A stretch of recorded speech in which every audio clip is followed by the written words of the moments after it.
All right, thank you very much for having me here. My name is Dr. Charles Dinesh, and I'm here today joined by my colleague Charlie Merrick. He's sitting right there in the corner. And I'm going to talk a little bit about the Economics Observatory, which is a research center at the University of Bristol. I will also ask you some questions. I know that some audiences don't like that, but we will do a test whether a hand-picked room full of experts and scientists and policy advisors can do better than my undergraduate students. So I do require you to have some interaction. First, I'll try to fit into my time. First, I will talk a little bit about what is the observatory, how do we do science communication, and mostly we do that through a hard curation of text and data and visualizations. And then in the second part, my specific area is data visualization, so I'll talk a little bit about data visualization. So the Economics Observatory is, well, you could say it's almost like a blog, it's a website. And then what we do is we allow people to ask questions. So from the general public, anyone can come and then pose a question on the website. And then what happens is that we will try to answer that question. And then the way we do that is we have a team of lead editors who are sort of like recognized experts across the UK in economics. We have about 7 academic institutions, so somewhere we should have our lead editors. I don't know why is it cut, I apologize about that. But then we have all the institutions. We are funded by the Economic and Social Research Council. And then these lead editors, sometimes they get access to really like Nobel Prize winners and really the best economic experts in the world on a certain topic. We give them a pitch. We try to get them to write an explanatory piece for the observatory. And then the text comes to the core editors. We have 4 core editors. And then they will try to make it into, let's say, a 700-word or a 1,000-word piece that is meant at the larger public. Sometimes decision makers, sometimes we see that people use it for teaching in high schools. They definitely use it for teaching in universities. But the whole point is that, I will show you in a minute, we give them a guideline so that the language is accessible to a broad audience. Then the author sends us a draft. If we are lucky, he sends an actual draft. If we are not lucky, he sends us some bullet points, and then our editors have to write up the narrative. And again, if we are lucky, they do send us some actual data in the form of CSV files or Excel sheets. Otherwise, they just send us a picture. Otherwise, they just say, take this data from, I don't know, XYZ database. So then we also have some chart editors who come in and make sure that they construct charts that look consistent on the website. And then this becomes an article and everybody reads it. We have about 100,000 people reading it every month. So this was the first half year. We were part of a COVID funding. Actually, it's quite interesting.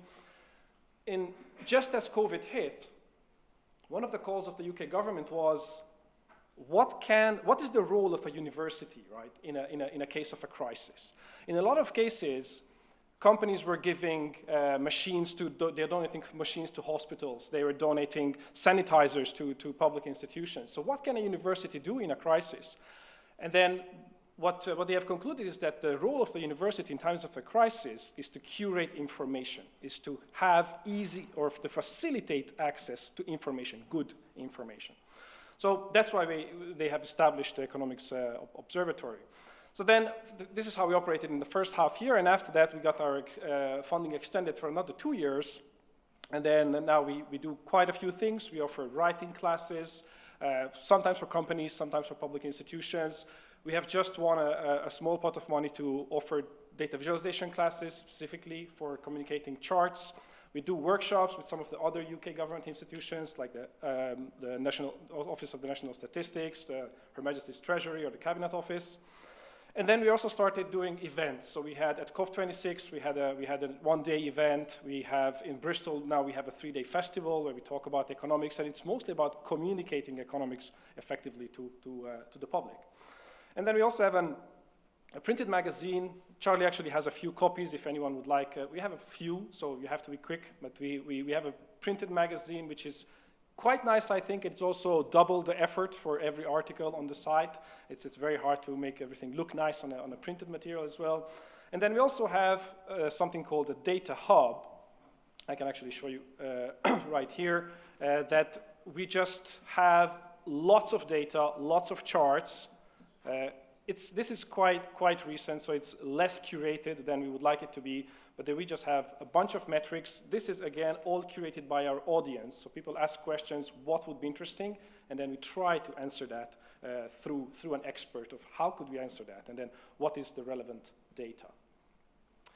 So already you can see that because we have such things as a data hub, we probably are geeks or something like that. So yes, when we invite the authors, we give them kind of like a guidelines of how do you need to write your article. We have some visualization guidelines so that all of our visualizations look the same. They use the same colors. They use the same bar charts. And we also have some data guidelines. We want always the data to have like a nice formatted, and it's sort of like a tidy format, and we also upload the data and make it easy to share. I'll show you this in a bit. But the whole point is that the way we operate, we want replicability, because we believe that if this is the mission of how can we communicate science effectively in times of a crisis, let's say, or even if it's not a crisis, it all boils down to traceability and accountability, because if it is accountable, then eventually it will become scalable. And people can replicate it. So all the tools that we use are open source, and people can go into the code. And at the end, I will show you some code. I'm not sure how much will be the excitement for that, but I will try. So that's what we do at the observatory. And then some of these are some of our charts, but I'll show you in detail a few more. So we have already from Christoph, we have already heard that Zettabyte is the scale of data that we produce today. And a zettabyte is something like the data that it was produced in 2019 in 1 year. In 2020, of course, this became the data that is produced in 1 day because everybody moved online. Now we are, let's say, at a scale of a week. So we produce a zettabyte of data every week. And this is so much that if we just take a phone, he also tried to illustrate it. I have a different method.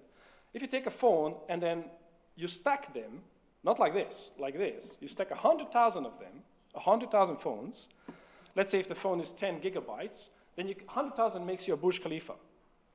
Then, for every pixel of this screen, you can construct a Burj Khalifa. So you can make 1 million Burj Khalifas out of stacked phones. That's the zettabyte. So this is how much data we produced in 2020 every day. Now it's perhaps a bit less. But so in some sense, we can say that data is infinite. But let's do an experiment. Without looking at your phone directly, try to guess what is the icon in the lower right corner of your phone. Make your pick. Okay, now let's check. And then give me a show of hands who actually guessed it correctly. So the task is guess your top right icon on the bottom of your phone. Okay, who was wrong? Okay, so some people, maybe a bit higher than 50%. But what was the time? You just looked at your phone, right? Every phone shows the clock at the top. So effectively, our attention is not limitless. Data is limitless, but attention is actually quite focused. This is an experiment by a famous pickpocket, actually, because they also work with the same tools, right? Apollo Robbins, he has a very nice TED talk. You should check it out. Oh, did you see that? Did anyone notice what was the text? What was the text? Luxembourg is a nice city. What was the picture? Space shuttle. This is how much quarter of a second is. So this is how much we have let's say, our heightened attention span is a quarter of a second. This is a study done at Princeton in 2018, and it's not, of course, yeah, it accidentally, it's exactly this much time, but of course it didn't evolve at this much time. This is the time it takes when you are hunting for the mammoth and you hear a rattle in the bush. Your brain needs to decide that, is this your pal who are you hunting the mammoth with, or is this the mammoth itself? So your brain has to decide in 250 milliseconds whether you are in danger or not. Social media, of course, capitalized on this evolutionary treat, perhaps in the, bad direction. So what What we suffer in, according to Herb Simon, who is a Nobel Prize economist, is attention poverty. So we have lots of data, we don't have enough attention. And what we could say is that information consumes attention. So we are kind of in this situation. We're trying to drink out of a fire hydrant. So it's a massive information overload. How do we deal with that? So already in 2009, Hal Ryan, who's the chief economist of Google, he still is, he said that information is actually, or data is actually infinite, but it's useless without extracting information from it. And then he called this process understanding, and he used visualization as the word that leads to understanding. So in order for us to make use of this essentially free and ubiquitous data, we need to visualize it. And also Christoph made a very, very small reference to the fact that data is the new oil. And David McCandless, who is sort of like the data visualization god, or like one of the most respected people, changed it to data is the new soil. And I think this is really clever because, yeah, we have a lot of oil, but we need to grow plants. But this is our task. We need understanding, not the information. So usually, if you take away anything from this talk, I would say it should be these three words: data, information, and knowledge. There's lots of data. We need to know what is useful from the data for us. And this is going to be different for everyone. That's going to be the information. The useful information from the same data set is different for everyone. Then you need to take this information and you need to put it in the correct context. Only then it becomes knowledge. Otherwise it becomes misinformation. And I'll show you some examples of that. Does anyone know what's on the left-hand side here, by any chance? Yeah. It's a message to like aliens or potential. Perfect. Yeah, it's the Arecibo interstellar message. It's the first message that it was kind of like a game. It wasn't very serious, but it's the first message that, let's say, humanity with a radio telescope, unfortunately it collapsed in 2020, we transmitted to space. So this is just, it's colored, but it's just a bunch of zeros and ones, right? It's long waves and short waves. And then it was designed by Carl Sagan. The brilliance of it is that if you put these sequence of zeros and ones, it's the product of two prime numbers, and it's only in this configuration that it shows something intelligible. Every other arrangement, like if you want to arrange it 20 by 20 or 25 by 15, it's just gibberish. In this configuration, it gives you sort of some kind of order. And then, yeah, for the geeks, you can calculate the entropy and all of that, and this fulfills that. So this is how I imagine, by sort of like trying to teach about data visualization for my students. They're kind of like aliens, they don't know anything. So you need to do this task. You need to design something that your audience doesn't have any idea about. If you manage to do that, that's great. So, this is the experiment. Okay. So in the next slide, I will show you 5 pieces of information. One of them is going to be on the right-hand side, one of them is going to be left-hand side. I want you to retain as much as you can, but you only have 5 seconds. You ready?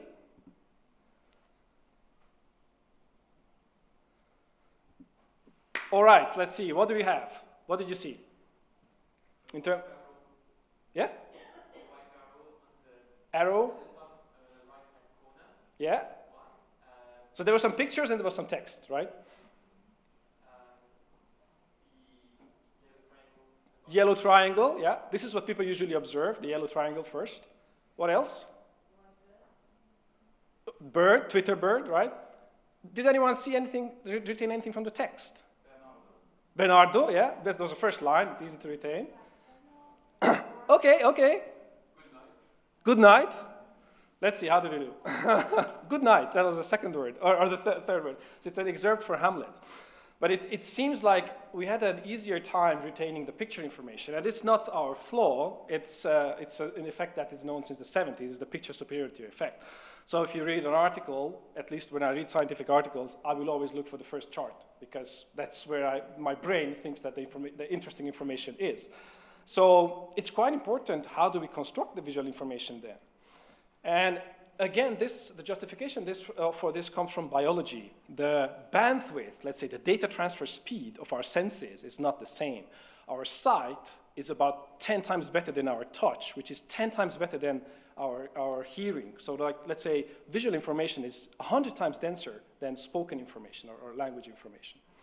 So maybe we should think about visual information as a signaling system, and just like a language is a signaling system. So we have an encoding procedure, we have a message that we want to transmit, and then we have a decoding procedure. So just like, oh, this is the second test, okay. just like the spoken language has grammatical attributes, visual language will also have its visual attributes. So, next test, which triangle do you think is lighter? The one on your left or the one on your right? Who votes for the one on the left? Okay, who votes for the one on the right? Some people. Who says they are the same? Okay, let's see how did we do. I think nobody actually voted for the one on the left, which is lighter by 2%. And 2% is a significant difference. If I had something that is, let's say, 100 centimeters versus 98 centimeters, 90% of the audience would notice the difference. So we are actually very bad at, I think the students did much better, to be fair. So, we are quite bad at estimating differences between shades of color.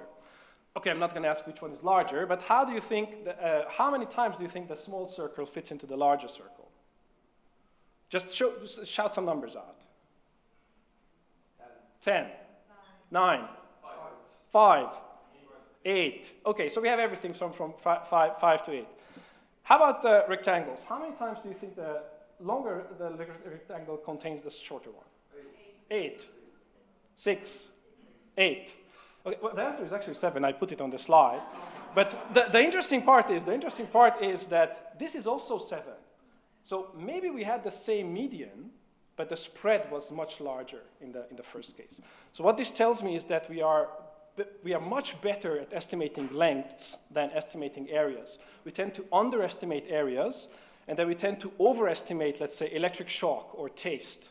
So maybe the hot chili sauce of your grandmother is not that hot, but you just feel it, you perceive it that way. So because of this, we can construct a very clear hierarchy of visual attributes. We should use position all the time. It's the most accurate visual attribute. If it's not available, let's say if we have 2 dimensions, we can make a scatter chart. If we have 3 dimensions, then what do we do with the 3rd dimension?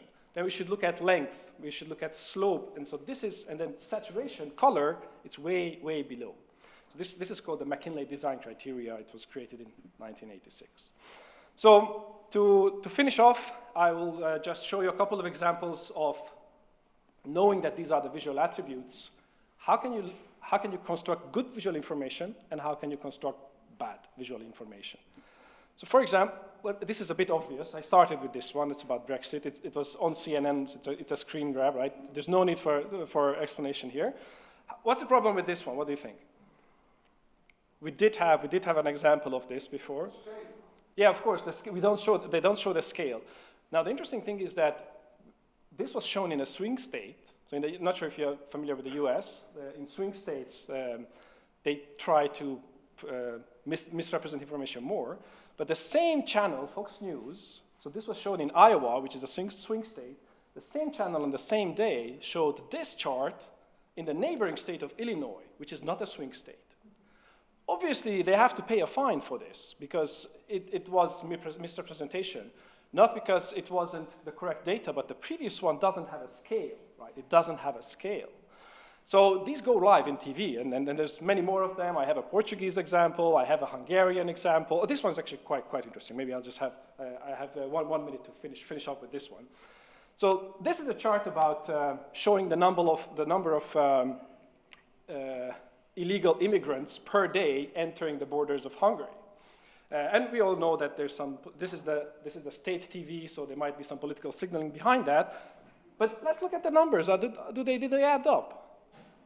What's the problem with that?